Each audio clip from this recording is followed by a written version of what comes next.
இயேசு கிறிஸ்துவின் நாமத்தில் உங்கள் யாவருக்கும் என் அன்பின் நல்வாழ்த்துக்கள். கர்த்தராகிய தேவன் நாம் ஒவ்வொரு முறை சந்தித்துக் கொள்ளும் போதும் தம்முடைய வாயின் வார்த்தைகளை வெளிப்படுத்தி நாம் அறிந்து கொள்ளத்தக்கதான பல சத்தியங்களை கர்த்தர் நம்மோடு தெளிவுபடுத்தி பேசுகிறார்.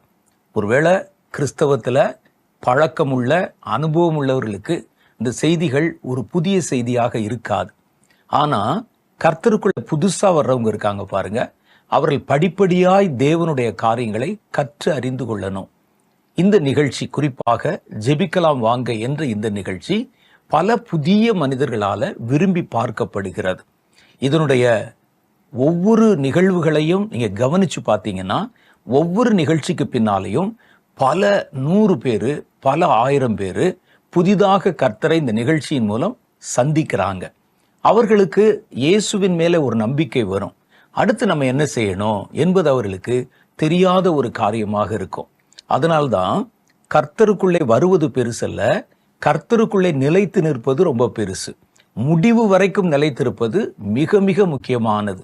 அப்போ கர்த்தருக்குள்ளே நம்ம கட்டப்படணும், நம்ம வேரூன்றி நிற்கணும், நிலைத்திருக்கணும். அப்படின்னா வேத வசனத்தையும் கர்த்தருடைய வசனத்திலே சொல்லப்படுகிற சத்தியங்களையும் தெளிவாக நம்ம விளங்கி கொள்ளணும்.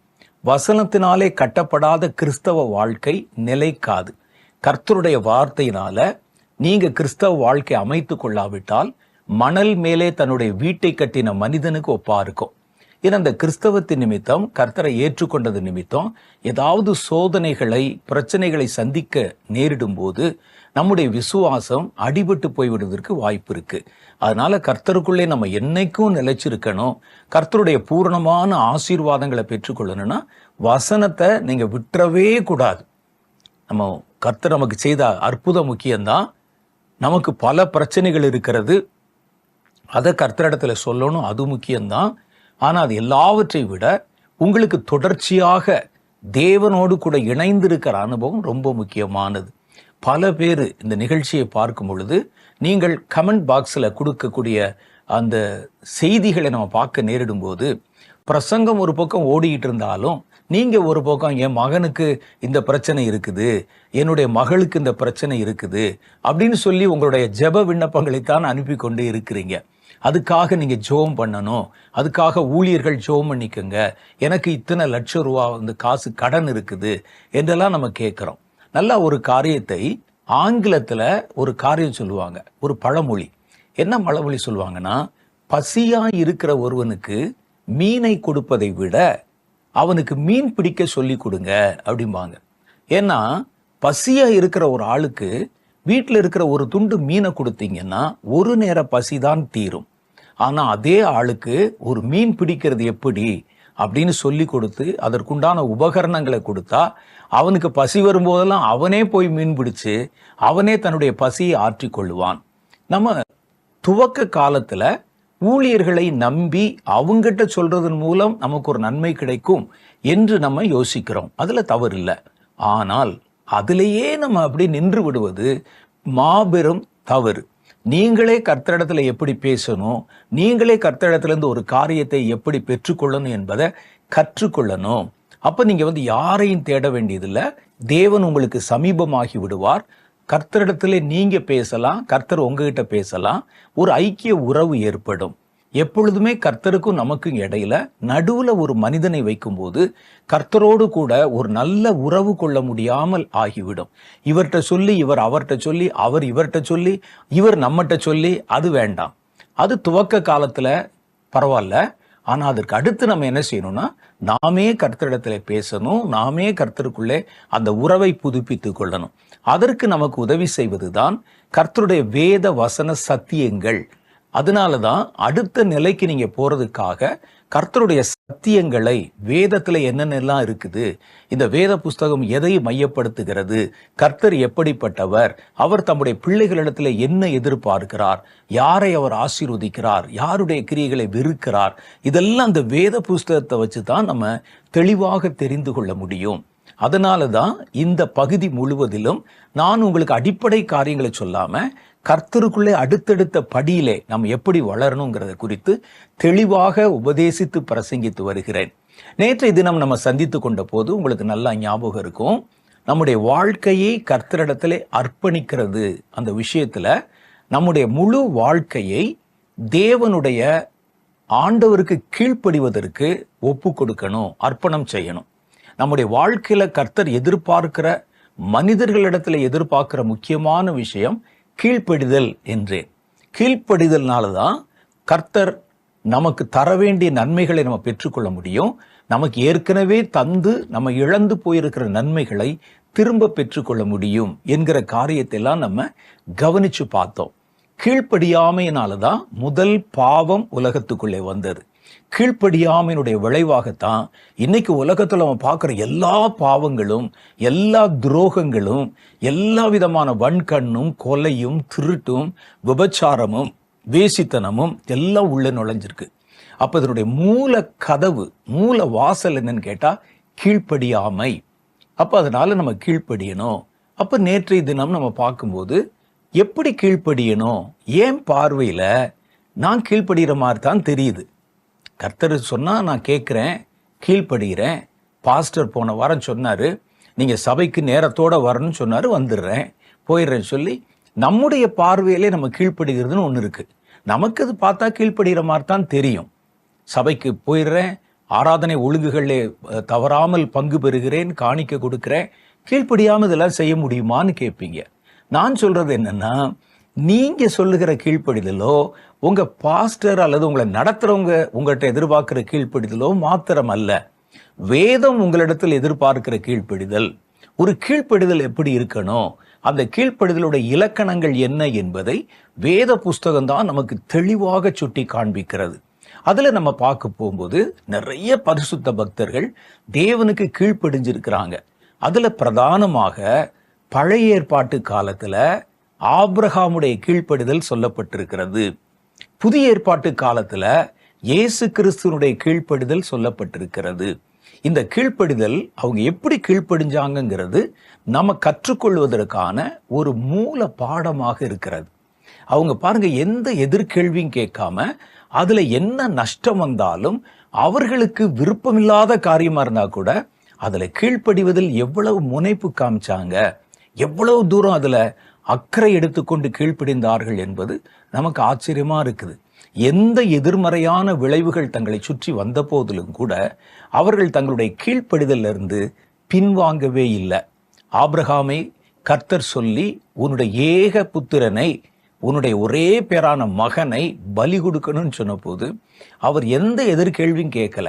நீங்க கர்த்தர், அந்நிய தேவர்கள், புறஜாதி கடவுள்கள் தான் நரபலி செலுத்தப்படுகிறதையும் அந்த பலிகளை கேட்கிறதையும் பார்த்திருக்கிறேன், நீங்க இதெல்லாம் கேட்கலாமான்னு சொல்லி வசனம் பேசல. சொல்லுவது கர்த்தர். அது என்ன நடக்குமோ எதுவோ என்னுடைய வேலை, பின்னால என்ன நடக்கும் என்பது யோசிப்பதல்ல. கர்த்தர் சொல்லிட்டாரு, கீழ்ப்படிய வேண்டும் என்பதுதான். அதை அவர் மையமாக வைத்து அவர் கடந்து போனதை நம்ம பார்க்கிறோம். இயேசு கிறிஸ்து புதிய ஏற்பாட்டு காலத்துல வந்தபோது ஆபிரகாமுடைய கீழ்ப்படிதலை காட்டிலும் மேலான ஒரு கீழ்ப்படிதலை நமக்கு முன் பாடமாக நடத்தி காண்பித்தார். இயேசுனுடைய வாழ்க்கையே இனி வரப்போகிற மனிதர்களுக்கு கர்த்தர் விரும்புகிற வாழ்க்கை, கர்த்தர் எதிர்பார்க்கிற வாழ்க்கை எப்படி வாழணும் என்பதை வாழ்ந்து காண்பிப்பதுதான். கர்த்தருடைய வாழ்க்கை முழுசும், இயேசுனுடைய வாழ்க்கை முழுசுமே ஒரு பாடம், நம்ம கற்றுக்கொள்வதற்கான ஒரு பாடம். நீங்க எதனாலும் அதுல பார்க்கலாம். விசுவாசத்தை படிக்கணுமா, இயேசுவை படிச்சா போதும். கீழ்ப்படிதலை படிக்கணுமா, இயேசுவை படிச்சா போதும். பரிசுத்தம் எப்படி இருக்கணும், இயேசுவை படிச்சா போதும். அவர் நமக்கு ஒரு மனிதன் தேவனை பிரியப்படுத்தும்படிக்கு கர்த்தர் எதிர்பார்க்கிற வாழ்க்கை எப்படி வாழணும் என்பதை இயேசு பிரசங்கம் பண்ணி போதனை பண்ணி மாத்திரல, வாழ்ந்தே காண்பித்தார். அதைத்தான் வேதம் சொல்லுது. 1 பேதுருவின் புஸ்தகம் 2வது அதிகாரம் 21வது வாக்கியத்துல என்ன சொல்றாங்க பாருங்க. இதற்காகவே நீங்கள் அழைக்கப்பட்டும் இருக்கிறீர்கள், ஏனெனில் கிறிஸ்துவும் உங்களுக்காக பாடுபட்டு நீங்கள் தம்முடைய அடிச்சுவடுகளை தொடர்ந்து வரும்படி உங்களுக்கு மாதிரியை பின்வைத்து போனார். இப்படித்தான் வாழணும், இப்படித்தான் பேசணும், இப்படித்தான் நடக்கணும், இப்படித்தான் கீழ்ப்படியணும், இப்படித்தான் பரிசுத்தமா இருக்கணும், இப்படித்தான் பிறர் மேல் அன்பு கூறணும் என்ற எல்லா விஷயத்துக்கும் இயேசு கிறிஸ்து தன்னுடைய வாழ்க்கையே ஒரு பாடமாக முன்மாதிரியாக வைத்து போயிருக்கிறார் அப்படின்னு வேதம் சொல்லுது. ஆபிரகாமுடைய வாழ்க்கை இயேசு வர்ற வரைக்கும் மனிதர்களுக்கு ஒரு முன்னுதாரணமாக இருந்திருக்கலாம். ஆனால் இயேசு வந்த பிறகு ஒரு பரிபூர்ணமான கீழ்ப்படிதலை அவர் கீழ்ப்படிந்து காண்பித்தார். இப்ப நம்ம பின்பற்ற வேண்டிய மாதிரி கிறிஸ்து இயேசுவே. இயேசு கிறிஸ்து எவ்வளவு தூரம் முன்மாதிரியாக கீழ்ப்படிந்தார் என்று பார்க்கணும். ஆபிரகாமுடைய கீழ்ப்படிதலே மனிதர்களுக்கு போதுமான ஒரு பாடமாக இருந்தால் கர்த்தர் அதோட கூட நிறுத்தி இருக்கலாம். அவருடைய கீழ்ப்படிதல் ஒரு முக்கியமான கீழ்ப்படிதல் தான், ஒரு பெரிய கீழ்ப்படிதல் தான். ஆனால் அது ஒரு பரிபூர்ணமான கீழ்ப்படிதல் என்று நம்ம சொல்லிட முடியாது. இயேசுனுடைய கீழ்ப்படிதல் தான் பரிபூர்ணமான கீழ்ப்படிதல். என்னங்க இப்படி சொல்றீங்க? ஆபிரகாம் மகனையே பலி செலுத்த துணிந்தார், எல்லாம் இருக்குது, எல்லாம் சரிதான், 99% சரி. ஆனால் அதுல சின்ன சின்ன குறைபாடுகள் இருக்கு. ஆனா இயேசுனுடைய கீழ்ப்படிதலை நீங்க நல்லா ஆராய்ஞ்சு பார்த்தா ஒரு குறைபாடும் இல்லை. ஆபிரகாமுடைய கீழ்ப்படிதல்ல என்ன குறைபாடு? ஒன்னுன்னு சொல்றேன் பாருங்களேன். கர்த்தர் ஆபிரகாமை அழைத்த போது அவருக்கு அவர் என்ன சொன்னார் அப்படின்னு கேட்டா, நீ உன்னுடைய இனத்தையும் நீ உன்னுடைய ஜனங்களையும் உனக்கு உன்னுடைய தகப்பனையும் உன் தாயையும் விட்டு நீ பிரிந்து நான் உனக்கு காண்பிக்கும் தேசத்துக்கு போ என்று அவர் சொல்லி இருந்தார். ஆனா நீங்க நல்லா பார்த்தீங்கன்னா ஆபிரகாம் புறப்பட்ட போது அவருடைய சகோதரனுடைய குமாரனாகிய லோத்துவையும் லோத்துவோடு சேர்ந்த மற்றவர்களையும் அப்புறம் அவனுடைய வேலைக்காரர்களையும் ஒரு பெரிய படையாக அழைத்து கொண்டு போனார். அவர் போனது உண்மைதான். ஆனா கர்த்தர் என்ன சொன்னார்னா, உன்னுடைய இனத்தாரையும் விட்டு நீ போகணும். அப்ப லோத்து யாரு? லோத்து அவருடைய சகோதரனுடைய பையன், அவருடைய அண்ணனுடைய மகன். அவருக்கு கொஞ்சம் ஆஸ்தி பாஸ்தி இருந்தது, சொந்தக்காரங்க இருந்தாங்க, ஆடு மாடுகள் இருந்தது. நான் போறேன்னு சொன்னோடனே நானும் வரேன் சித்தப்பான்னு இவரும் புறப்பட்டாரு. எல்லாரும் சேர்ந்து அவங்க கடந்து போனாங்க. நான் அதை குறையாக சொல்லவில்லை. அவருடைய காலத்துல அவருடைய கீழ்ப்படிதல் என்பது பிரசித்தமானது. ஆனாலும் அது ஒரு மனிதனுடைய கீழ்ப்படிதல் ஆனபடியினால அதுல ஒரு சின்ன குறை இருந்தது. அவருடைய இன ஜன பந்துக்களை விட்டுட்டு போகத்தான் கர்த்தர் சொன்னார், யாரையும் கூட்டிட்டு போகக்கூடாது என்றார். ஆனால் ஆபிரகாம் அப்படி அவர் புறப்படல.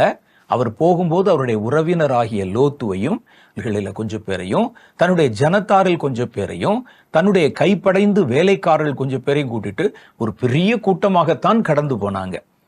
ஆனால் இயேசு கிறிஸ்து அப்படி அல்ல. அவருடைய கீழ்ப்படிதல் என்பது பழுதில்லாத ஒரு கீழ்ப்படிதல், முழுமையான கீழ்ப்படிதல்.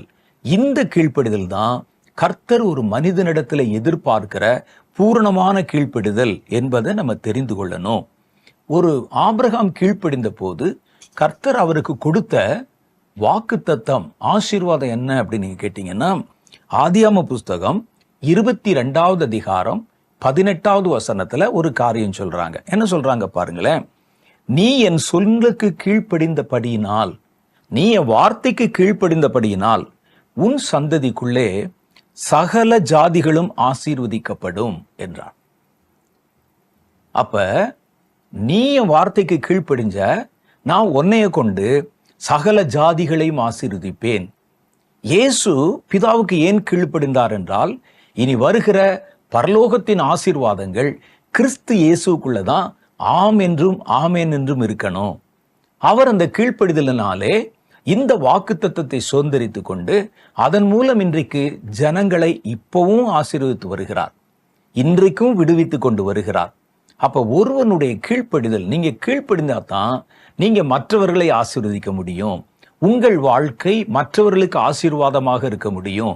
சும்மா கை வச்சுட்டாலோ ஊதுனாலோ கீழே தள்ளினாலோ ஒருவன் ஆசீர்வாதம் அடைய மாட்டான். நீங்க கீழ்ப்படிங்க. உங்கள் கைகளின் மூலம் அல்லது உங்கள் ஊழியத்தின் மூலம் உங்களுக்குள்ளே கர்த்தர் அநேகரை ஆசீர்வதிப்பார். இது கீழ்ப்படிதலின் வாக்குத்தத்தம். கீழ்ப்படியலைன்னா நீங்க யாரையும் ஆசீர்வதிக்க முடியாது. இயேசு முற்றிலுமாக தன்னை தாழ்த்தி கீழ்ப்படிந்தபடினால்தான் இன்றைக்கு வரைக்கும் அவர் சகல ஜாதியாரையும் உலகத்துல எல்லாரையும் ஆசீர்வதிக்கும் அதிகாரத்தை பெற்றிருக்கிறார், ஆபிரகாம் பெற்ற மாதிரி. ஆபிரகாமுக்கு கர்த்தர் சொன்னாரு, நீ என்னுடைய வார்த்தைக்கு கீழ்ப்பட்டதுனால உன் மூலம் நான் ஜாதிகள் எல்லாவற்றையும் பூமியிலே ஆசீர்வதிப்பேன் என்றார். நீங்க மற்றவர்களுக்கு ஆசீர்வாதமா இருக்க விரும்புறீங்களா? உங்க ஊழியம் மற்றவர்களை ஆசீர்வதிக்கணுமா? நீங்க ஆசீர்வதிச்சா அவருடைய வாழ்க்கை ஆசீர்வாதமா இருக்கணுமா? சிலர் ஒரு பெரிய அங்கி போட்டுட்டோம், நாங்கள் ஒரு சர்ச்சை வச்சிருக்கிறோம், ஒரு மேடையில் இருக்கிறோம், 10 வருஷமா ஊழியஞ்செய்கிறோம், நாங்கள் தொட்டா ஆசீர்வாதம்னு அப்படிலாம் கிடையாது. ஒருவன் கர்த்தரிடத்தில் கீழ்ப்படிந்தால்தான் பிறரை ஆசீர்வதிக்கும் அதிகாரத்தை பெறுகிறான். அதைத்தான் ஆதியாகம புஸ்தகம் 22:18 சொல்லுகிறது. இந்த ஆசீர்வதிக்கிற அதிகாரம் நீங்க கீழ்ப்படிஞ்சாதான் வரும். ஒருவன் ஊழியக்காரனாகவே இருந்தாலும், எத்தனையோ வருடம் அனுபவம் உள்ளவராக இருந்தாலும், அவர் உடனே எண்ணெய் வச்சு மேலே வச்சு ஆசீர்வதின்னு சொன்னாலும் கர்த்தர் ஆசீர்வதிப்பாரான்னு கேட்டா, நீங்கள் முழுமையாக மற்றவர்களுக்கு ஆசீர்வாதமாக வாழ விரும்பினா முதல்ல கீழ்ப்படிங்க. கீழ்ப்படியாத யார் வழியாகவும் ஆசீர்வாதம் நமக்குள்ளே கடந்து வராது. இதைத்தான் வேதம் நமக்கு சுட்டி காண்பிக்கிறது. இப்ப நம்ம இதுல என்ன பார்க்கிறோம்? ஆபிரகாம் கீழ்ப்படிந்த போது அவருடைய சந்ததி பிறப்புகள் பல ஜாதிகளாக பிறந்த போது அவங்க எல்லாம் ஆசீர்வதிக்கப்பட்டாங்க. கிறிஸ்து கீழ்ப்படிந்த போது கிறிஸ்துவுக்குள் பிறக்கிற எல்லாரும், எந்த மொழி, எந்த இனம், எந்த நிறம், எந்த மதம், எந்த தேசத்தை சேர்ந்தவங்களா இருந்தாலும் அவர்களை கர்த்தர் ஆசீர்வதிக்கும் அதிகாரத்தை தம்முடைய முழு கீழ்ப்படிதலினாலே பிதாவிடத்திலிருந்து பெற்றுக்கொண்டார் என்பதுதான் நம்ம கற்றுக்கொள்ள வேண்டிய ஒரு பாடம். அப்ப கிறிஸ்துவனுடைய கீழ்ப்படிதல் ஆபிரகாமுடைய கீழ்ப்படிதலை விட பரிபூர்ணமானது. வேதம் சொல்லுது, பிலிப்பியருக்கு எழுதின நிருபம் 2வது அதிகாரம் 6, 7, 8 ஆகிய வசனங்கள். அதுல கிறிஸ்துவனுடைய கீழ்ப்படிதல் சொல்லுது. அவர் தேவனுடைய ரூபமாயிருந்தும், அவர் பிதாவுக்கு சமானமானவராயிருந்தும், சீஷர்களிடத்துல அவர் சொல்றாரு, நானும் பிதாவும் ஒன்றாயிருக்கிறோம். என்னை கண்டவன் பிதாவை கண்டான். என்னை பார்த்துட்டியா? நான் தான் பிதா, பிதாவும் நானும் வேற வேற இல்லை. என்னை கண்டவன் பிதாவை கண்டான். என்னால் அல்லாமல் என் பிதாவிடத்தில் ஒருவனும் போக முடியாது.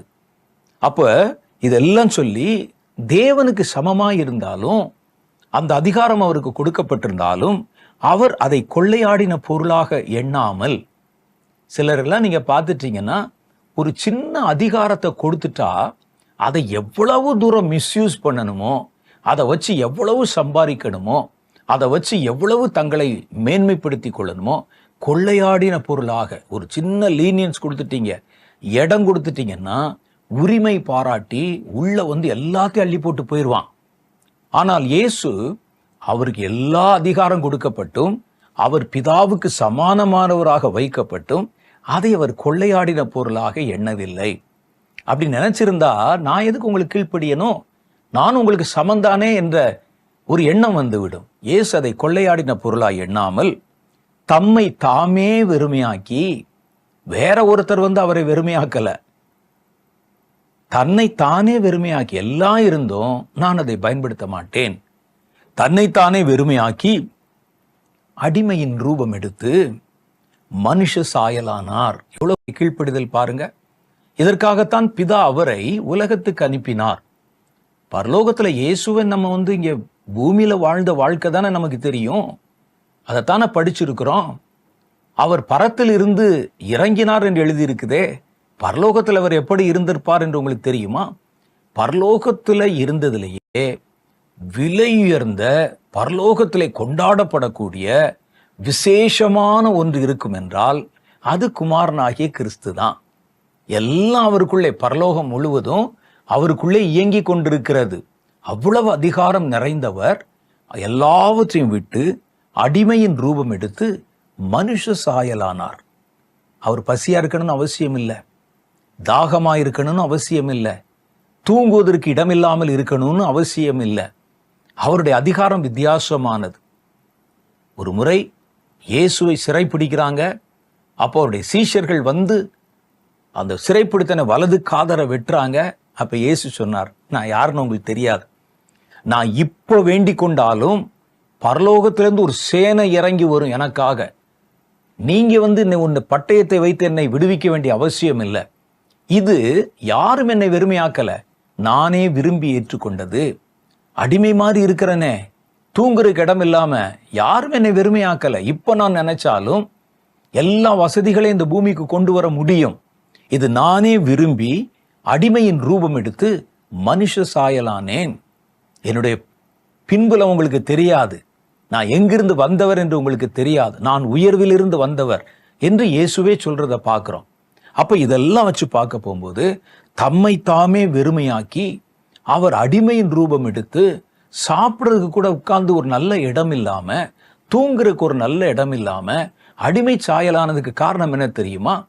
கர்த்தர் மனிதர்களை மீட்க ஒரு திட்டத்தை வைத்த போது, அதை குமாரனை கொண்டு நிறைவேற்ற வேண்டும் என்ற சித்தத்தை சொன்ன போது, அவர் முற்றிலும் அந்த சித்தத்துக்கு கீழ்ப்படிந்து, அங்க போனா அடிமையா இருக்கணும்பா, பரவாயில்ல, அங்க போனா உனக்கு தூங்குற கூட இடம் இருக்காது, நரிகளுக்கு குழிகளும் ஆகாயத்து பறவைகளுக்கும் கூடுகளும் இருந்தாலும் தலை சாய்க்க கூட இடம் இருக்காது, இருக்கட்டும், நான் முழுவதும் கீழ்ப்படிந்து மனுஷ ரூபம் எடுத்து சாயல் எடுத்து நம்மை போலவே பாடுகளை அனுபவித்து அந்த கீழ்ப்படிதல், அவர் மனுஷ ரூபமாய் காணப்பட்டு மரண பரியந்தமும், அதாவது சிலுவையின் மரண பரியந்தமும் கீழ்ப்படிந்தவராகி தம்மை தாமே தாழ்த்தினார்.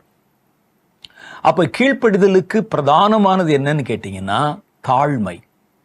மனசுல உங்களுக்கு தாழ்மை இல்லைன்னா உங்களால கீழ்ப்படிய முடியாது. உண்மையான கீழ்ப்படிதல் ஒரு மனிதனுக்குள்ள இருக்கணும்னா, உண்மையாகவே நம்ம கீழ்ப்படியணும்னா, நமக்கு மிக முக்கியமான காரியம் தாழ்மை. தாழ்மை இல்லாதவங்க எந்த விஷயத்திலும் கீழ்ப்படிய முடியாது. அவன் எதிர்த்து நிற்கிறவனாகவும் எதிர்த்து கேள்வி கேட்கிறவனாகவும் அவனுக்கு எல்லாத்துக்கும் பதில் சொன்னாதான் அவர் கீழ்ப்படியலாமா வேண்டாமா என்று யோசித்து கீழ்ப்படிவார்.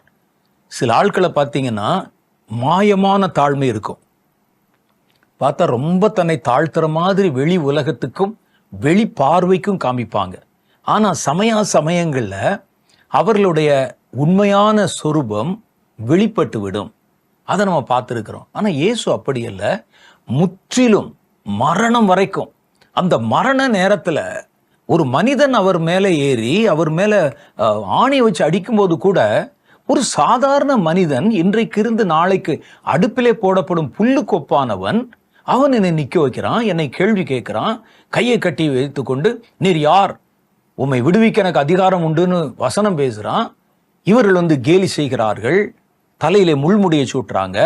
இவெல்லாம் யாரு? இன்னைக்கு இருந்து நாளைக்கு அடுப்பிலே போடப்படுகிற புல்லு. நியாய தீர்ப்பின் நாளிலே நான் சிங்காசனத்தில் உட்கார்ந்து இருக்கும் போது எனக்கு முன்னால வெட வெடன்னு கையை கட்டி கொண்டு நிக்க போகிற கூட்டம். எவ்வளவு தைரியம் இருந்தா கர்த்தர் என்னை சொல்லல. ஏன்னா பிதாவினுடைய சித்தம் இது. பிதா அதை நிறைவேற்ற அனுப்பி இருக்கிறார். அந்த மன தாழ்மை, அதைத்தான் அவங்க சொல்றாங்க. அவர் மனுஷ ரூபமாய் காணப்பட்டு மரண பரியந்தமும், அதாவது சிலுவையின் மரண பரியந்தமும் கீழ்ப்படிந்தவராகி தம்மை தாமே தாழ்த்தினார். எபிரேயர்களின் நிருபம் 5வது அதிகாரம் 8, 9 ஆகிய வசனங்கள் சொல்லுகின்றன. அவர் குமாரனாயிருந்தும், அவர் வேலையாள் இல்ல, அடிமை அல்ல, மகன் குமாரனாயிருந்தும் தான் பட்ட பாடுகளினாலே கீழ்ப்படிதலை கற்றுக்கொண்டு, இந்த பாடுகள் எல்லாம் அவர் அனுபவிச்சு ஒரு முழு கீழ்ப்படிதல்னா எப்படி இருக்கும் என்பதை தான் கற்றுக்கொண்டு, எதற்காக கற்றுக்கொண்டார்னா, தான் பூரணரான பின்பு, தன்னுடைய முழு கீழ்ப்படிதலை நிறைவேற்றி முடிச்ச பின்பு தமக்கு கீழ்ப்படுகிற யாவரும் அவர் அந்த கேடு அடைந்தார். ஆபிரகாம் மனிதராயிருந்து கீழ்ப்படிந்தார், அது பெரிய விஷயம் இல்லை. அவர் ஏற்கனவே மாம்சம், அவர் மனிதன். ஆனா பரலோகத்தின் தேவன் கீழ்ப்படிந்தார் என்பதுதான் விசேஷம். கிறிஸ்துவோ தேவனுக்கு சமானமானவராக இருந்தும் அவர் கீழ்ப்படிந்தார் என்பதுதான் விசேஷம். அப்ப இதெல்லாம் நம்ம வச்சு பார்க்க போகும்போது ஒரு கீழ்ப்படிதல் என்றால் ஆபிரகாமுடைய வாழ்க்கையிலும் சரி, கிறிஸ்துவை முன்னுதாரணமாக வைத்தும் சரி, ஒரு கீழ்ப்படிதல்னா எப்படி இருக்கணும் என்பதை வேதம் நமக்கு கற்றுக் கொடுக்கிறது. கிறிஸ்துவனுடைய கீழ்ப்படிதலை பற்றி யோவான் 5வது அதிகாரம் 19வது வசனத்துல இயேசு அவர்களை நோக்கி, மெய்யாகவே மெய்யாகவே நான் உங்களுக்கு சொல்லுகிறேன், பிதாவானவர் செய்ய குமாரன் காண்கிறது எதுவோ அதையே அன்றி வேறொன்றையும் தாமாய் செய்ய மாட்டார். அவர் எவைகளை செல்லுகிறாரோ அவைகளை குமாரனும் அந்தப்படியே செய்கிறார். அப்ப பேசுவது, அவர் செய்கிற கிரியைகள், அவர் செய்த அற்புதங்கள் எல்லாமே குமாரன் செய்வதற்கு பிதா முன்னே அறிவித்த காரியங்களை காமிப்பாரு. நாளைக்கு காலையில நீ ஊழியத்துக்கு போகும்போது அந்த இடத்துல ஒரு விதவையினுடைய மகன் மரித்தவனாக வருவான். முதல்ல தெரிஞ்சிடும் அவருக்கு. அவனை நீ முதல்ல தொட்டு பாடைய தொட்டு சுகமாக்கணும். கண் தெரியாத 2 பேர் வழியருகே உட்கார்ந்துருப்பாங்க. நீ போகும்போது அவர்களை தொட்டு சுகமாக்கணும். இயேசு கிறிஸ்து அவர் செய்த ஒவ்வொரு காரியமுமே பிதா அவருக்கு காண்பிச்சது தவிர தானாய் ஒன்று செய்ய மாட்டார். இந்த இடத்துல ஒரு ஆள் இருக்கிறானே நம்ம தொட்டுருவோம், அப்படி தொட மாட்டார். அவர் செய்த எல்லாமே பிதாவினாலே காட்டப்பட்டு பிதாவினாலே முன்னறிவிக்கப்பட்டவைகளை ஒன்றை கூட விடாம அவர் கீழ்ப்படிந்து காண்பித்தார். அப்ப இந்த கீழ்ப்படிதல் நமக்கு வேண்டும். இந்த கீழ்ப்படிதல் தான் கர்த்தர் மனிதர்களிடத்துல எதிர்பார்க்கிற கீழ்ப்படிதல். இந்த கீழ்ப்படிதலுக்கு தான் நீங்கள் உங்களுடைய வாழ்க்கையை ஒப்பு கொடுக்கணும். ஏதோ ஒரு நாள் கீழ்ப்படிவதல்ல, 2 நாள் கீழ்ப்படிவதல்ல. சிலர் பார்த்தீங்கன்னா சில சமயத்துல கீழ்ப்படிவாங்க, சில சமயத்துல அவர்களுடைய சுயத்துக்கு எதிரான ஏதாவது காரியத்தை சொன்னா கீழ்ப்படிய மாட்டான். சில ஆட்க பார்த்தீங்கன்னா தாழ்த்துவாங்க, ஆனா எல்லா நேரமும் அல்ல. தங்களை வருத்தப்படுத்துற மாதிரி ஏதாவது பேசினா ஏத்துருவான். ஆனா வேதம் சொல்லுது, குமாரனாகிய கிறிஸ்து மரண பரியந்தம் தன்னை தாழ்த்தி மரண பரியந்தம் கீழ்ப்படிந்து காண்பித்தார். எல்லா சூழ்நிலையிலையும் எல்லா சந்தர்ப்பத்திலையும் அவர்கள் கீழ்ப்படிந்து காண்பித்தார்கள் என்று வேதம் சொல்லுது. நம்முடைய கீழ்ப்படிதல் இப்படிப்பட்ட கீழ்ப்படிதலை உடையதாக இருக்கணும். இதைத்தான் வேதம் நம்மிடத்தில் எதிர்பார்க்கிறது. இப்ப நம்ம பார்க்க போறது என்னன்னா, நம்ம எதுக்கெல்லாம் கீழ்ப்படியணும், எதுக்கெல்லாம் கீழ்ப்படியணும், வேதம் எதற்கு நம்ம கீழ்ப்படியணும்னு எதிர்பார்க்குது அப்படின்னு பார்க்க போறோம். நமக்கு பொதுவா தெரியும் தேவனுக்கு கீழ்ப்படியணும். அதுதான் நம்ம அடிக்கடி சொல்ற ஒரு காரியம். பிதாவுக்கு குமாரன் கீழ்ப்படிந்ததை போல நம்ம கடவுள் சொல்லுகிற காரியத்திற்கும் கடவுள் நமக்கு எழுதி கொடுத்திருக்கிற காரியத்திற்கும் கடவுள் நமக்கு காண்பிக்கிற காரியத்திற்கும் கீழ்ப்படியணும். இது முக்கியமானது. மனிதர்கள் அச்சுறுத்தினா கூட, நம்முடைய சுயம் அதை விரும்பாவிட்டால் கூட நாம் கர்த்தருக்கு கீழ்ப்படிய கடமைப்பட்டிருக்கிறோம். அதைத்தான் வேதம் நம்மிடத்தில் எதிர்பார்க்குது. அடுத்த காரியம் நம்ம முக்கியமா பார்க்க போறது என்னன்னா, நம்முடைய விசுவாசத்துக்கு நம்ம கீழ்ப்படியணும். விசுவாசம் என்பது சாட்சியிடுவதற்கு மாத்திரமல்ல. நான் இயேசுவை நம்புகிறேன், இயேசுவை விசுவாசிக்கிறேன், இயேசுவினால் எல்லாம் செய்ய முடியும் என்று நான் விசுவாசிக்கிறேன் என்று அறிக்கை செய்வதற்கு மாத்திரம் அல்ல. விசுவாசம் என்பது கீழ்ப்படிவதற்கு. நீங்க எதை விசுவாசிக்கிறீங்களோ அந்த விசுவாசத்துக்கு நீங்க உங்க வாழ்க்கையில கீழ்ப்படிஞ்சு காமிக்கணும். கர்த்தர் அதைத்தான் கேட்கிறார். நான் கர்த்தர் கர்த்தர்ன்னு சொல்றீங்க, நான் கர்த்தரானால் எனக்கு கொடுக்கிற கனம் எங்கே? நீங்க தான் எங்களுக்கு தேவன், நாங்கெல்லாம் உங்க அடிமைன்னு சொல்றீங்க. ஆனால் நீ எனக்கு கொடுக்க வேண்டிய கனம் எங்கே? எனக்கு நீ காட்டுகிற பக்தி எங்கே? வெளியே வாயில சொல்ற வார்த்தையில, ஆனா உன் கிரியைகளிலே உன்னுடைய கீழ்ப்படிதலை பார்க்க முடியலையே அப்படின்னு கர்த்தர் சொல்றார். கர்த்தரை விசுவாசிச்சா, கர்த்தர் தான் இந்த உலகத்தை படைத்தார் என்று நம்பினால், கர்த்தரை விசுவாசித்து ஏற்றுக்கொண்டால் கீழ்ப்படிங்க அவருக்கு. அதைத்தான் ஆண்டவர் நம்மிடத்தில் எதிர்பார்க்கிறார். ரோமருடைய புஸ்தகம் 16வது அதிகாரம் 25வது வசனம் சொல்லுது, ஆதி காலம் முதற்கொண்டு அடக்கமாயிருந்து இப்பொழுது தீர்க்க தரிசன ஆகமங்களாலே அநாதி தேவனுடைய கட்டளைகளின்படியே வெளியரங்கமாக்கப்பட்டதும் சகல ஜாதிகளும் விசுவாசத்திற்கு கீழ்ப்படியும்படி அவர்களுக்கு அறிவிக்கப்பட்டதுமாயிருக்கிற ரகசியத்தை வெளிப்படுத்துகிறான். அப்ப இவர் என்ன சொல்றாருன்னா, சகல ஜாதிகளும் விசுவாசத்துக்கு கீழ்ப்படியணும்.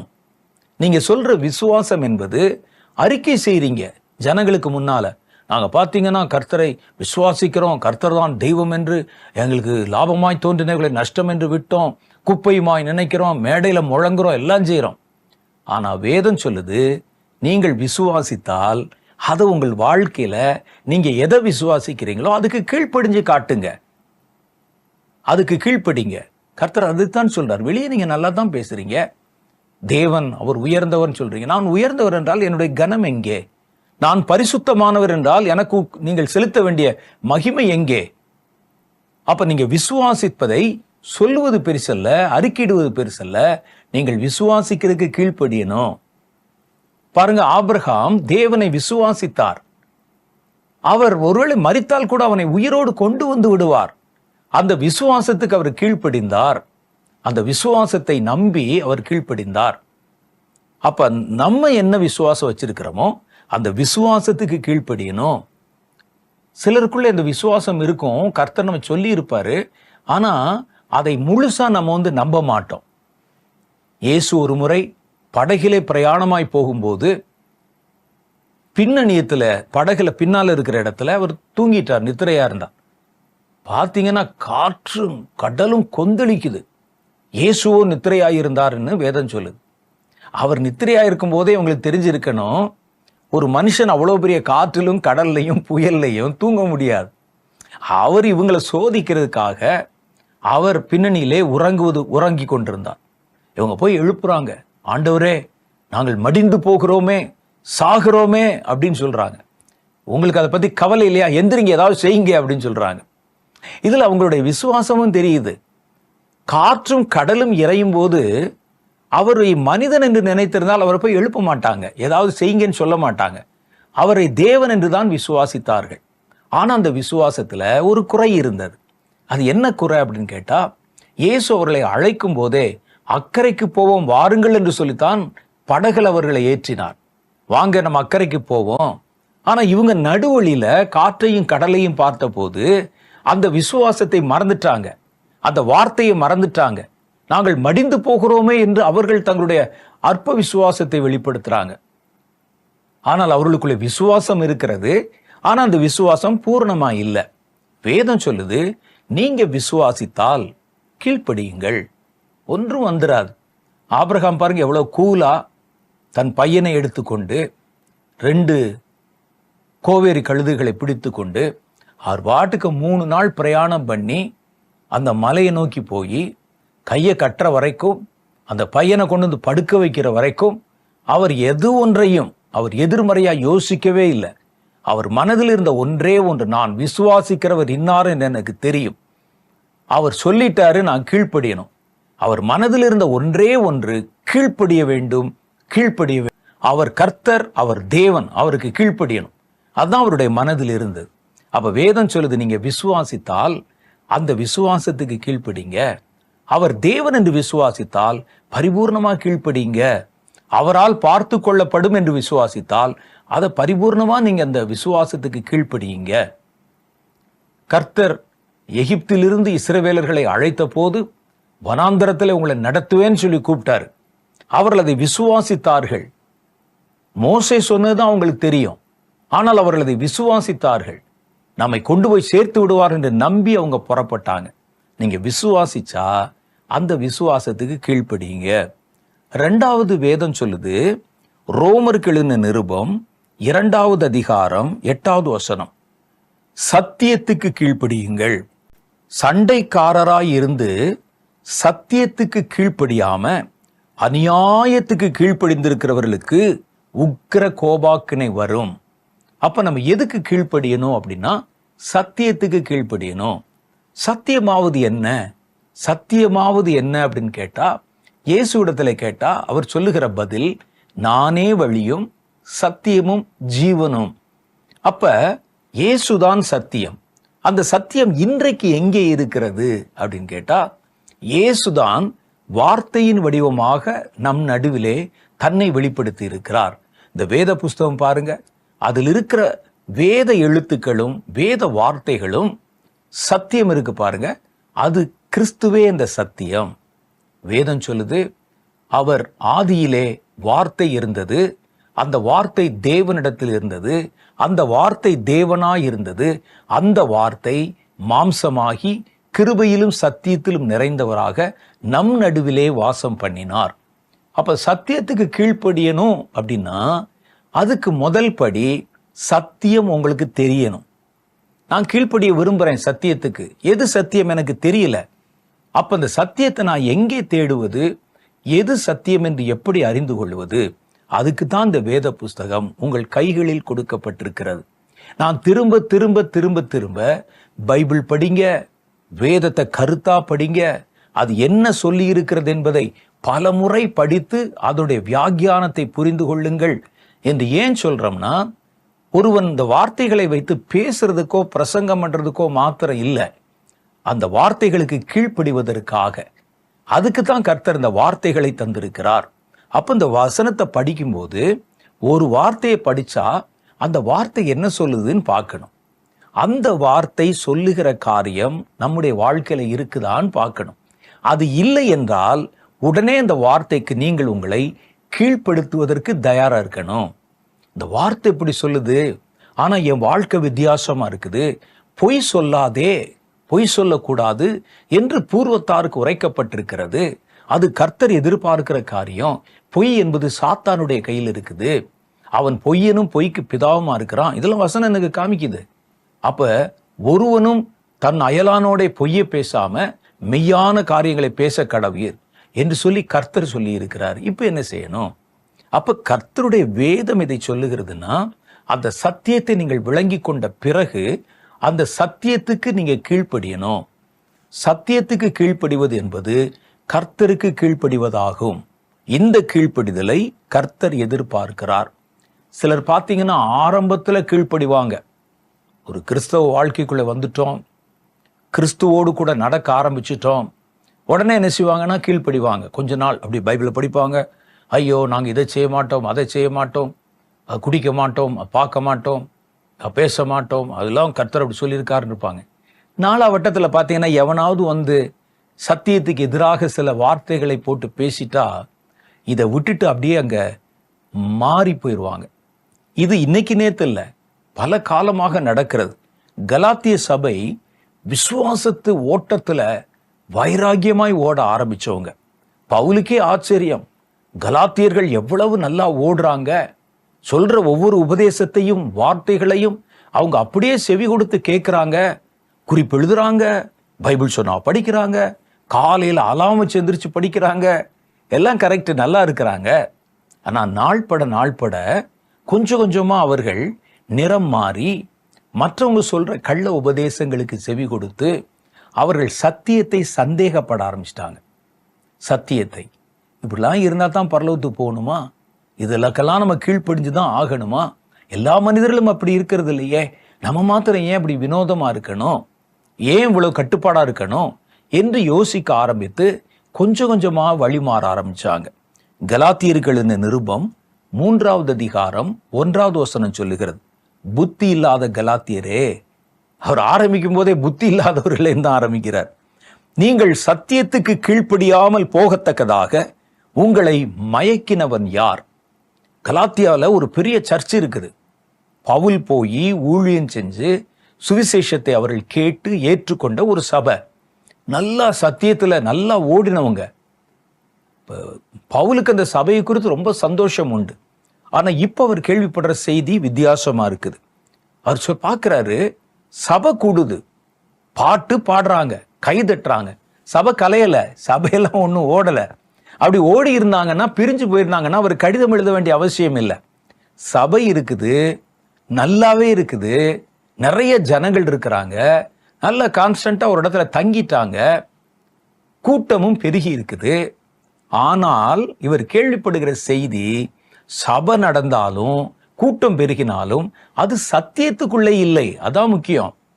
இன்னைக்கு நம்ம கூட நம்மை சுற்றிலும் எத்தனையோ சபைகளை பார்க்கிறோம். ஒரு சபையை தேர்ந்தெடுக்கும் போது நம்ம எப்படி தேர்ந்தெடுக்கிறோம்? அதுல எவ்வளவு ஜனங்கள் போறாங்க, அந்த சபை எவ்வளவு தூரம் வளர்ந்துருக்குது, பாஸ்டர் எவ்வளவு டீக்கா இருக்கிறாரு, அந்த சர்ச்சு கட்டடம் எப்படி இருக்குது, வளமா இருக்குது, எவ்வளவு வசதியா இருக்குது, அப்போ அது உண்மையாத்தான் இருக்கும் என்று நம்ம நினைக்கிறோம். ஆனா வேதம் சொல்லுது, கலாத்திய சபை நல்லா தான் இருந்தது, கலாத்தியா சபையில ஆராதனைகள் நடந்து கொண்டுதான் இருந்தது, ஆனால் சபையானது சத்தியத்துக்கு கீழ்ப்படியல, அங்க சத்தியம் இல்ல. இன்னைக்கு அப்படிப்பட்ட ஊழியர்கள் திரளாய் பெருகி இருக்கிறது. அன்னைக்கு ஒரு கலாத்தியா, இன்னைக்கு எங்க பார்த்தாலும் அப்படிப்பட்ட சபைகள். அப்ப ரொம்ப கவனமா இருக்கணும். இந்த சத்தியத்துக்கு கீழ்ப்படியாதபடிக்கு உங்களை மயக்கினவன் யாரு? யாரோ ஒருவன் உள்ளே வந்து மந்தையை தப்ப விடாத கொடிய ஓனாய் உள்ளே புகுந்து சத்தியத்துக்கு வேறு விதமான வியாக்கியானங்களை கொடுத்து நம்மை மயக்கி, நம்ம கேட்கும்போது நமக்கு சந்தோஷமா இருக்கும். அப்படியா, அப்ப ஃப்ரீயா இருக்கலாமா? அப்ப இதுவரைக்கும் பவுல் இப்படிலாம் இருக்கணும்னு சொன்னாரே, ஆனால் இவர்கள் சொல்றாங்க நல்லா நீங்க சந்தோஷமா இருங்க, கொண்டாடுங்கள். இப்ப இந்த கடைசி காலத்துல பாத்தீங்கன்னா ஒரு புது வார்த்தை வந்திருக்கு, கொண்டாட்டங்கள். கொண்டாட்டம், சபையில ஆராதனையில கொண்டாட்டம், திரைப்பட பாடல்கள் போட்டுக்கொண்டு கொண்டாட்டம், இப்படி எல்லா இடத்துலையும் புது மாற்றங்கள் வருது. அதை பார்க்குறாங்க. உடனே அவர் அங்கே மேலிருந்து ஒரு வியாக்கியானம் கொடுக்கிறார். இதுக்கு முன்னால் இருந்த ஊழியக்காரர்கள், நம்ம எவ்வளவு தூரம் கண்ணை குருடாக்கி வச்சிருக்கானுங்க. அப்படியே வந்து உட்கார்ந்து இருக்கணும், யார்கிட்டையும் சிரிக்கக்கூடாது, பேசக்கூடாது அப்படின்னு சொல்லி சந்தோஷமா இருங்கள். வந்து உலகத்துல எல்லாரும் அனுபவிக்கிற மாதிரி நாமும் அனுபவிக்கலாம் சொன்ன உடனே இவர்கள் அந்த மயக்கத்துக்குள்ளே போயிடுறாங்க.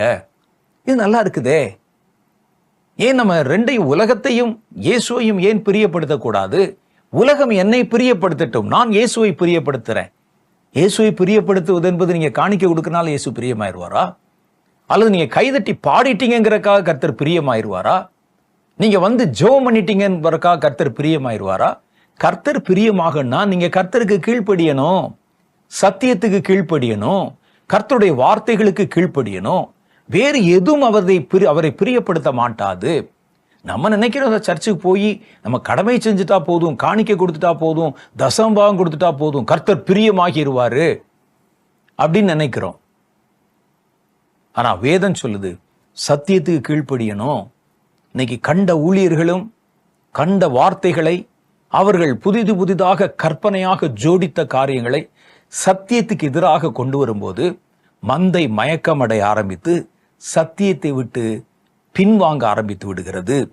இயேசு கிறிஸ்து சிலுவையில் அறையப்பட்டவராக உங்கள் கண்களுக்கு முன்பாக பிரத்யட்சமாய் உங்களுக்குள்ளே வெளிப்படுத்தப்பட்டிருந்தாரே. சபை ஆரம்பிச்ச நாட்களை நீங்க நினைச்சு பாருங்க. இன்னைக்கு சத்தியத்தை விட்டு நீங்க பின்னால போயிட்டீங்க.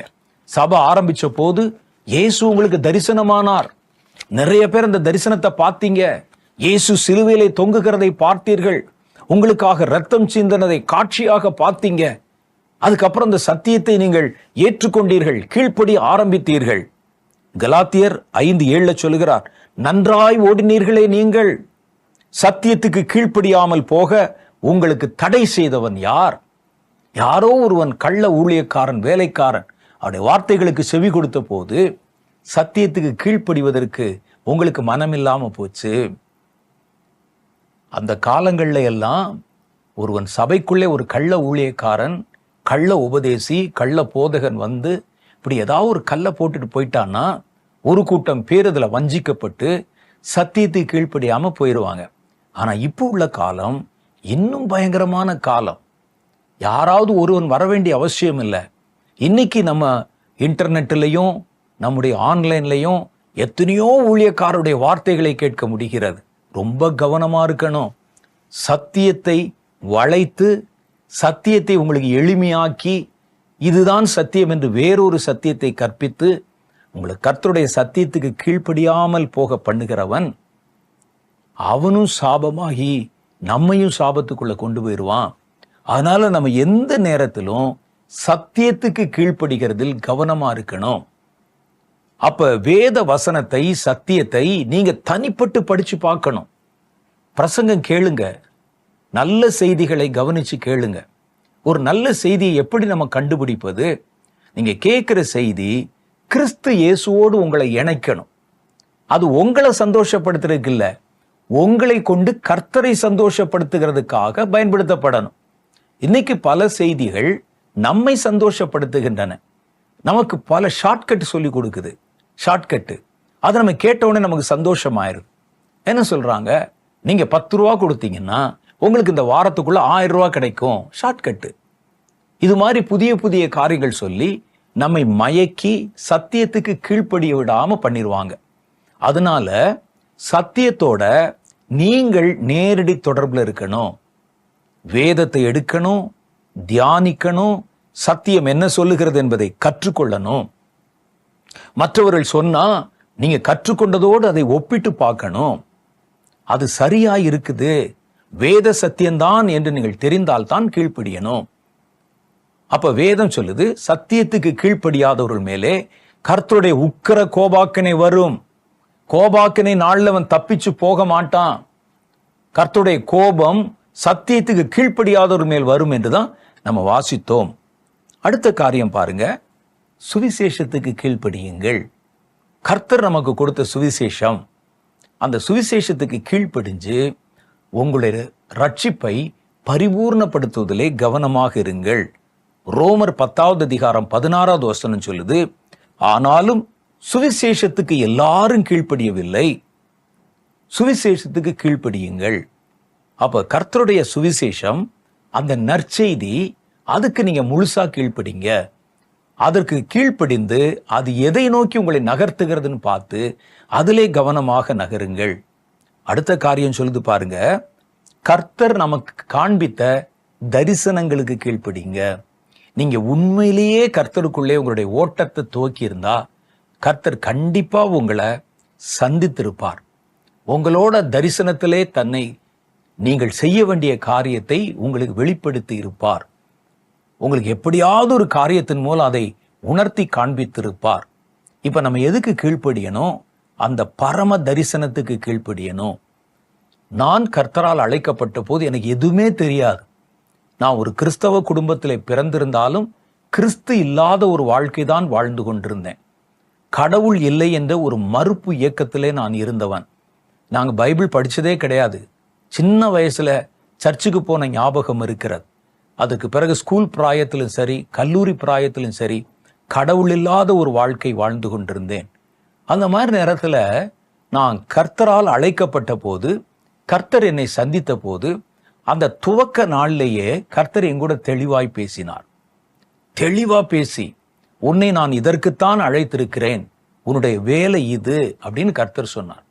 அப்ப எனக்கு ஒன்றும் புலப்படலை. நாம என்ன செய்வது? உன்னை நான் முழு நேர ஊழியத்துக்கு அழைத்திருக்கிறேன் அப்படின்னு கர்த்தர் என்கிட்ட பேசினார். நான் யோசிச்சு பார்த்தேன், முழு நேர ஊழியம். நான் ரட்சிக்கப்பட்டு கர்த்தருக்குள்ளே வந்த போது 1978, 79 வருடங்கள்.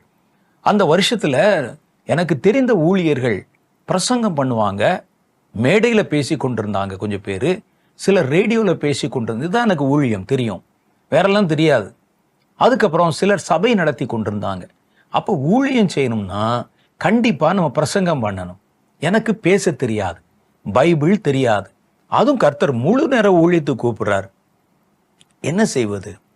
நான் அந்த நேரத்துல ஒரு தொழில் செய்து கொண்டிருந்தேன். நானே ஒரு சுய சம்பாதித்து கொண்டிருந்தேன். அப்ப கர்த்தர் சொல்றாரு, இது எல்லாத்தையும் விட்டுட்டு நீ என் ஊழியம் செய்யும்படி என்னை பின்பற்றி வா, நான் உன்னை இன்னென்ன விதமா பயன்படுத்த போறேன்னு ஒரு தெளிவான தரிசனத்திலே கர்த்தர் என் கூட பேசினார். உன்னை நான் இப்படி பயன்படுத்த போறேன் அப்படின்னு சொன்னான். நான் யோசித்து பார்த்தேன். ஒரு பக்கம் பயம், அது எப்படி சாத்தியமாகும்? ஒரு 4 பேருக்கு முன்னால நமக்கு பேச தெரியாதே, அப்ப என்ன ஊழியம் செய்ய முடியும்? ஒரு டிராக்ஸ் கொடுக்கணும்னா மற்றவங்ககிட்ட பேசுறதுக்க வெட்கப்படுவனே, எப்படி கொண்டு கொடுக்க முடியும்? என்ன செய்ய முடியும்? இப்படி எல்லாவற்றையும் இதை வேற விட்டுட்டு வர சொல்றாரே, இது எப்படி சாத்தியம் என்று நான் நினைத்தேன். ஆனா கர்த்தர் தெளிவாய் பேசி எந்த சந்தேகம் இல்லாம பேசினதுனால நான் அந்த பரம தரிசனத்துக்கு கீழ்ப்படிந்தேன். கர்த்தர் என்னை அழைத்த போதே இன்ன விதமான ஊழியத்துக்கு அழைத்திருக்கிறேன்னு சொன்னார். ஆனா நான் அந்த ஊழியத்துக்குள்ளே வந்த போது பல்வேறு விதங்கள்ல நான் இதை காட்டிலும் மேலான வேலைகள், மேலான ஊழியங்கள் செய்யும்படிக்கு நிர்பந்தங்கள் வந்தன எனக்கு. எல்லா நேரங்களிலும் கர்த்தர் அடிக்கடி இடைப்பட்டு, நான் உங்ககிட்ட பேசின காரியத்தை மறந்துடாத, அந்த பரம தரிசனம், கர்த்தரை நான் முதல்ல சந்தித்த காரியம், கர்த்தர் எனக்கு வெளிப்படுத்தி சொன்ன காரியம் என் மனசுல இன்னும் ஆழமாக இருக்கிறது. அப்ப அதை நோக்கி நம்ம ஓடணும், அந்த தரிசனத்துக்கு கீழ்ப்படியணும், அந்த தரிசனத்தை முழுவதும் நிறைவேற்றுவதற்கு என்னுடைய அழைப்புல நான் நிக்கணும். நிறைய பேர் சொல்லுவாங்க, 40 வருஷம் ஊழியம், 45 வருஷம் ஊழியம். நான் 1980வது வருஷத்தினுடைய மத்திய நாட்கள்ல இருந்தே ஊழியத்தை ஆரம்பிச்சு இப்ப இத்தனை வருஷம், 46 வருஷம் ஆகிறது. அப்ப இத்தனை வருடம் ஊழியம் செய்யறோம். நிறைய பேர் சொல்றாங்க, அவர் பாருங்க ஊழியத்துல எவ்வளவு பெரிய வளர்ச்சி கண்டு விட்டார், இவ்வளவு வளர்ச்சி கண்டு விட்டார். நான் ஊழியம் என்பதை வளர்ச்சியாக பார்ப்பதில்லை, கட்டடம் வாங்குவதும் கட்டடங்கள் கட்டுவதும். ஊழியம் என்பது தேவன் நமக்கு விதித்த நியமித்த ஓட்டத்தை ஓடி முடிப்பதுதான் ஊழியம் என்று நினைக்கிறேன். அப்ப மற்றவர்களை பார்த்து இது மாதிரி செய்யணும், அது மாதிரி செய்தன்னு நான் கர்த்தருக்கு முன்னால சொல்ல ஒரு நாளும் நான் நினைச்சதில்லை. கர்த்தர் எனக்கு என்ன சொன்னாரோ அதை நிறைவேற்றி முடிக்கணும். அதுவே இன்னும் செய்ய முடியாம நிறைய காரியங்கள் இன்னும் இருக்குது. அந்த ஓட்டத்துல தெளிவாக ஓடணும். அப்ப அந்த தரிசனம் நம்முடைய மனதுல, கர்த்தர் உங்களை அழைத்த போது அவர் உங்களிடத்தில் காண்பித்த அல்லது பேசின, உங்களை எதுக்கு பயன்படுத்த போறேன், நீ என்ன செய்யணும்னு கர்த்தர் உங்களுக்கு கற்பித்த கட்டளையிட்ட காரியத்தை நீங்க மறக்க கூடாது. மாத்திரம் இல்ல, அதுக்கு நீங்க கடைசி வரைக்கும் கீழ்ப்படியணும். கடைசி வரைக்கும் வேதம் அதை சொல்லுகிறது. அப்போஸ்தலருடைய புஸ்தகம் 26வது அதிகாரம் 16 இருந்து 19 வரைக்கும் பாருங்க. அதுல பவுல் அப்போஸ்தலர் தனக்கு கிடைத்த தரிசனத்தை பகிர்ந்து கொள்கிறார். அகிரிப்பா என்ற ராஜாவுக்கு முன்னால விசாரணை கைதியாக போய் நிற்கிறார். அந்த ராஜா கேட்கிறார், உன்னுடைய தரப்பை சொல்லு, ஏன் இதை செய்தாய்? அப்போ அவர் சொல்லுகிறார், பாருங்க, நான் கிறிஸ்தவர்களை துன்புறுத்துவதற்காக அரசாங்கத்துல அனுமதி வாங்கி கொண்டு சபைகளை துன்புறுத்த புறப்பட்டு போன போது என்னை சுற்றிலும் ஒரு பெரிய வெளிச்சம் பிரகாசித்தது. குதிரையிலிருந்து நான் கீழே விழுந்தேன். என்னால எதையும் பார்க்க முடியல. அப்பொழுது என்னமோ நடக்குது என்னை சுற்றிலும் என்று நான் விளங்கி கொண்டேன். அப்பொழுது கர்த்தர் என் கூட பேசினார். அவர் சொல்றாரு, இப்பொழுது நீ எழுந்து காலூன்றி நீ கண்டவைகளையும் நான் உனக்கு தரிசனமாகி காண்பிக்க போகிறவைகளையும் குறித்து உன்னை ஊழியக்காரனாகவும் சாட்சியாகவும் ஏற்படுத்துவதற்காக உனக்கு தரிசனமானேன். இந்த வசனத்தை நீங்க மறந்துடாதீங்க. கர்த்தரிடத்துல இதை வச்சு நீங்க கிளைம் பண்ணுங்க. என்னை ஊழியத்துக்கு அழைத்திருக்கிறேன் என்றால் எனக்கு உண்டான தரிசனத்தை எனக்கு காண்பீங்கன்னு கேளுங்க. நீங்க கீழ்ப்படிவதா இருந்தா தான் கேட்கணும். நீங்க காட்டுங்க ஆண்டவரே, நான் யோசிச்சு பார்க்கிறேன், அது எனக்கு சரியா வந்தா கீழ்ப்படுகிறேன்னு சொன்னா கர்த்தர் பேச மாட்டார். பாருங்கள், நான் ஏன் உனக்கு தரிசனமாகி இருக்கிறேன் என்றால் உன்னை எனக்கு ஊழியக்காரனாகவும் சாட்சியாகவும் ஏற்படுத்துவதற்காக உன் சுய ஜனத்தாரிடத்திலும் அந்நிய ஜனத்தாரிடத்திலும் உன்னை விடுதலையாக்கி அவர்கள் என்னை பற்றும் விசுவாசத்தினாலே பாவ மன்னிப்பையும் பரிசுத்தமாக்கப்பட்டவர்களுக்குடைய சுதந்திரத்தையும் பெற்றுக்கொள்ளும்படியாக அவர்கள் இருளை விட்டு ஒளியினிடத்திற்கும் சாத்தானுடைய அதிகாரத்தை விட்டு தேவனிடத்தும் திரும்பும்படிக்கும். எவ்வளவு வேலை சொல்றாரு பாத்தீங்களா? ஜனங்கள் பாவ மன்னிப்பு பெற வைக்கணும், உனக்கு வேலை. அடுத்து பரிசுத்தமாக்கப்பட்டவர்களுக்கு உண்டான சுதந்திரத்தை அவங்க பெற்றுக்கொள்ள வைக்கணும். அடுத்து இருளை விட்டு ஒளியினிடத்திற்கும் சாத்தானுடைய அதிகாரத்தை விட்டு தேவனிடத்திற்கும் ஜனங்களை திருப்பணும். நீ அவர்களுடைய கண்களை திறக்கணும். இப்பொழுது உன்னை அவர்களிடத்தில் அனுப்புகிறேன் என்றார். அவர் தரிசனமாகி என்கிட்ட பேசுறார். எனக்கு ஒண்ணுமே புரியல. நான் யாரை கொல்லணும்னு போறனோ, எந்த கிறிஸ்தவர்களை அழிக்கணும்னு போறனோ, அந்த கிறிஸ்தவர்களோட சேர்ந்து நீ ஊழியம் செய்யணும்னு சொல்றார் கிறிஸ்து. எனக்கு ஒன்றும் புரியல. நான் எதை வெறுக்கிறேன், எதை நான் அவமரியாதை செய்கிறேன், எதற்கு எதிராக நான் கிரியை செய்து கொண்டிருக்கிறேன், அவர் நேரடியாக வந்து தரிசனமாகி சொல்லுகிறார். ஒரு பட்டியலே சொல்றாரு. நீங்க இதை நல்லா கவனிச்சுட்டு நீங்க ஒரு பெரிய பிரமிப்பை நீங்க பார்க்கணும்னா இதுல இருக்கிறத கோடு போட்டு பாருங்க. பவுலுடைய ஊழியத்தை கவனிச்சு பாருங்க. இதுல போட்டிருக்கிற எல்லாவற்றையும் அப்படியே அவர் நிறைவேற்றி இருப்பார். நீ என்ன ஊழியம் செய்யணும்னு சொன்னாரோ அதைத்தான் செஞ்சிருப்பார். அது எல்லாமே இந்த பட்டியலில் இருக்குது. அதை அவர் சொல்லுகிறார். அதை கேட்ட உடனே சொல்லுகிறார், ஆகையால் அகிரிப்பா ராஜாவே, நான் அந்த பரம தரிசனத்துக்கு கீழ்ப்படியாதவனா இருக்கவில்லை. நான் உடனே அதுக்கு கீழ்ப்படிஞ்சேன். என்னை கையை கட்டி கொண்டாந்து உனக்கு முன்னால நிறுத்தி இருக்கிறாங்க. நான் அந்த பாடுகள் படுவது கூட அந்த கீழ்ப்படிதலினால்தான். அப்ப தேவன் உங்களுக்கு கொடுத்த தரிசனத்துல எவ்வளவு பாடுகள் வந்தாலும் கீழ்ப்படிய தயாரா இருங்க. உங்களுக்கு தெரியும் கர்த்தர் உங்ககிட்ட பேசுறது என்னவென்று உங்களுக்கு தெரியும். அதை நிறைவேற்ற பிரயாசப்படுங்க. யாருக்கோ கொடுத்த தரிசனத்தை அல்ல, யாருடைய வேலையோ அல்ல, உங்களுக்குன்னு கர்த்தர் கொடுத்ததை நிறைவேற்றுங்க. அடுத்து நம்ம கீழ்ப்படிவதனால் மாத்திரம்தான் கிறிஸ்தவ வாழ்க்கையில நீங்கள் நிலைத்திருக்க முடியும். கீழ்ப்படியாவிட்டால் கிறிஸ்தவ வாழ்க்கைக்கு தேவையான ஒன்றையும் உங்களால பெற்றுக்கொள்ள முடியாம போயிரும். ஒரே ஒரு காரியத்தை வாசித்து நிறைவுக்கு வருகிறேன். உபாகமம் 11வது அதிகாரம் 9-15 வரைக்கும் உண்டான வசனம் சொல்லுது, நீ சுதந்திரிக்க போகிற தேசம், அது ஒரு புதிய வாழ்க்கையை வச்சுக்கோங்க, கானான் தேசம். நீ இதுக்கு முன்னால இருந்த எகிப்து தேசத்தை போன்றதல்ல. எகிப்து தேசத்துல நீ சர்வசாதாரணமாய் உன்னால் வாழ முடிந்தது. ஆனா புதிய வாழ்க்கையில கட்டுப்பாடுகளும் நியமங்களும் இருக்கிறது. அது சொல்றாரு பாருங்க, நீ விட்டு வந்த எகிப்து தேசத்தை போல இராது. அங்கே நீ விதையை விதைத்து கீரை தோட்டத்துக்கு நீர் பாய்ச்சுகிறது போல உன் காலால் இங்கே நீர் பாய்ச்ச முடியாது. நீங்கள் சுதந்திரிக்க போகிற தேசமோ மலைகளும் பள்ளத்தாக்குகளும் நிறைந்த தேசம். அது வானத்தின் மழை தண்ணீரை குடித்து விடுகிற தேசம். நீ போற தேசம், நீ போற இந்த புதிய வாழ்க்கையில நீ அதை செய்யணும்னா என் வார்த்தைக்கு நீ கீழ்ப்படியணும் அப்படின்னு கர்த்தர் சொல்லுகிறார். அது உன் தேவனாகிய கர்த்தர் விசாரிக்கிற தேசம். நீ உன் தானியத்தையும் உன் திராட்சரசத்தையும் எண்ணெயும் சேர்க்கும்படி நான் ஏற்ற காலத்தில் உங்கள் தேசத்தில் முன்மாறியும் பின்மாறியும் பெய்ய பண்ணுவேன். அப்ப நீ என்ன செய்யணும்னா, என் வார்த்தைக்கு கீழ்ப்படியணும். பழைய வாழ்க்கையில் இஷ்டப்படி வாழலாம், காலையே நீ சம்பாதிக்கலாம், லஞ்சம் வாங்கலாம். இந்த புதிய வாழ்க்கையில நீங்கள் சரியா ஓடி முடிக்கணும்னா நீ கண்டிப்பா கீழ்ப்படிந்துதான் ஆக வேண்டும் என்று கர்த்தர் எதிர்பார்க்கிறார். கண்களை மூடி ஒரு சின்ன ஜெபம் பண்ணுவோம். இன்னொரு முறை நாம் சந்திக்கும் போது மேலதிகமாய் கீழ்ப்படிதலை குறித்த விவரங்களை பார்த்துட்டு அடுத்த செய்திக்குள்ளே கடந்து போவோம். அன்பும் இரக்கமும் நிறைந்த எங்கள் பரலோக பிதாவே, கீழ்ப்படிதலுடைய முக்கியத்துவத்தையும் அவசியத்தை நாங்கள் உணர்ந்து கொள்ளுகிறோம். நாங்கள் கீழ்ப்படியத்தக்கதாக கர்த்தர் பேசின அந்த வார்த்தைகளுக்கு நாங்கள் செவி கொடுக்கவும், எங்கள் வாழ்க்கையிலே நாங்கள் அதை முழுவதுமாக கடைபிடிக்கவும் கர்த்தராகிய தேவன் எங்களை பலப்படுத்தி அருளும். கீழ்ப்படிதலின் வார்த்தைகளின்படியே நாங்கள் எங்கள் வாழ்க்கையை கீழ்ப்படிதலுக்கு ஒப்புக் கொடுக்கிறோம். முற்றுமுடிய மரண பரியந்தம் தன்னை தாழ்த்தி கீழ்ப்படிந்த உம்முடைய கீழ்ப்படிதலை நாங்கள் கற்றுக்கொண்டு அதன்படி கிரியை செய்ய கர்த்தர் எங்களுக்கு இரக்கம் செய்தருளும். தொடர்ந்து எங்களை ஆசீர்வதியும். கர்த்தருடைய வார்த்தையிலே எங்களை காத்துக்கொள்ளும். இயேசுவின் மூலம் எங்கள் ஜெபங்களை ஏற்றுக்கொள்ளும் எங்கள் பிதாவே, ஆமென். கர்த்தர் நம்மோடு இடைப்பட்டார், நம்மோடு பேசினார். அடுத்த வாரம் நான் சந்திக்கும் போது வேறொரு காரியத்தை, கீழ்ப்படிதலை குறித்து உங்களோடு பேச விரும்புகிறேன்.